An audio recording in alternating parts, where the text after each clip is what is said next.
Tahniah kepada pelajar-pelajar yang ambil SPM terbaik. Apa pun result-result SPM hampa tu, jangan lupa akhirat. Assalamualaikum warahmatullahi wabarakatuh. Ya, dah keluar dah kan keputusan SPM.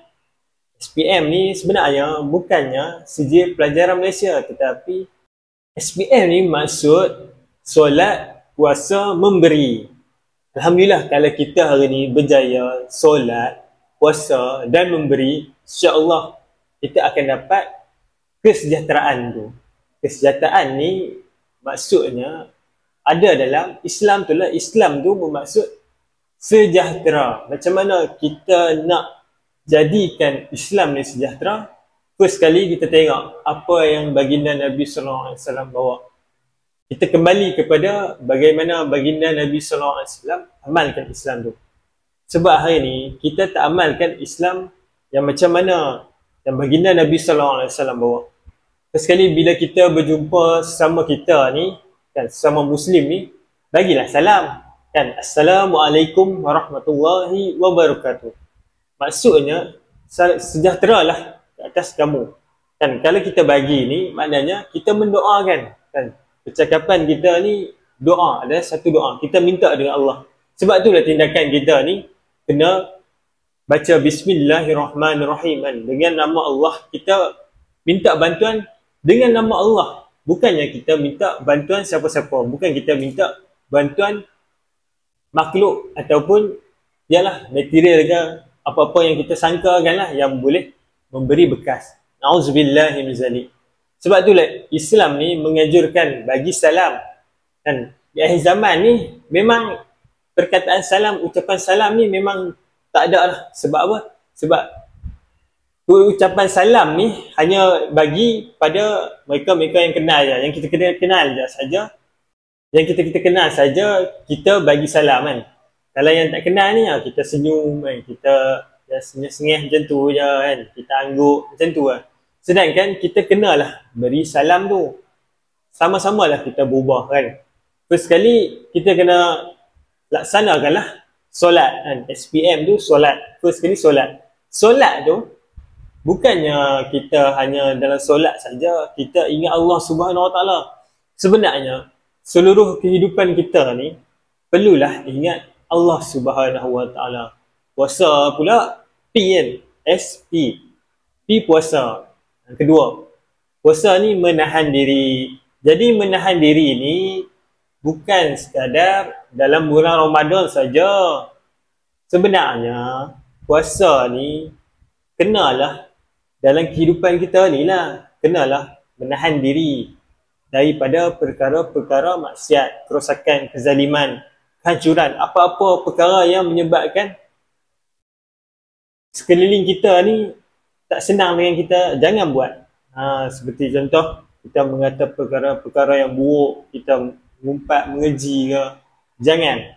Kita ucaplah perkara-perkara yang baik. Kita doa-doa dalam perkara yang baik. Janganlah kita lakukan, sekali tu janganlah lakukan riba. Jangan kita terlibat dengan dosa-dosa riba. Na'udzubillahi min zalik. Dosa riba ni, Allahu Akbar, berperang dengan Allah. Kalau 20 tahun, 30 tahun kita ambil riba, 30 tahun itulah kita berperang dengan Allah Subhanahu Wa Taala. Dosa riba ni, kalau kita bertaubat sekalipun, kalau kita tak tinggalkan, Allahu Akbar, macam mana nanti di akhirat nanti kita sangka kan kita dibangkitkan bersama dengan orang beriman, tetapi kita dibangkitkan dengan orang kafara. Na'udzubillahi min zalik. Yang ketiga, SP. Ketiga, M. Memberi. Memberi ni ada dalam prinsip, iaitu rukun Islam zakat. Zakat ni memberi. Takkanlah kita hari ni memberi, kan, zakat fitrah saja. Kehidupan seharian kita ni patutlah memberi, kan. Kita memberi ilmu, ilmu bermanfaat. Tak kisahlah ilmu apa pun. Yang penting ilmu agama lah, ilmu yang bagi manfaat. First sekali tu ilmu agama kan, macam mana adab kan, macam mana cara Islam yang sebenar, pengetahuan yang kita tahu kan, untuk membantu orang Islam yang lain. Jangan juga kita sangkakan memberi ni hanya harta, bukan. Kita beri kudarat kita kan untuk bantu orang lain, dan tenaga yang kita ada ni yang Allah Subhanahu Wa Taala pinjamkan, kita bantu orang lain, itu pun memberi juga kan. Kita senyum pun memberi, kita memberi salam macam tadi pun memberi juga.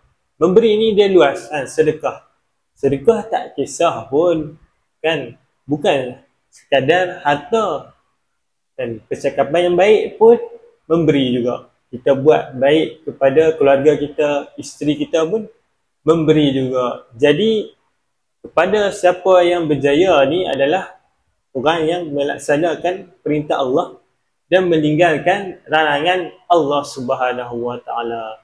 Jadi SPM tu adalah solat, puasa dan memberi.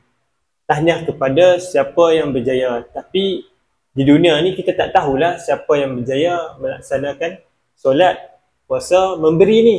Kita akan tahu keputusannya di akhirat nanti, bukanlah dekat dunia ni. Jadi dekat dunia ni kita kenalah berusaha sungguh-sungguh untuk melaksanakan perintah Allah Subhanahu Wa Taala. Jangan lupa la ilaha illallah Muhammadur Rasulullah.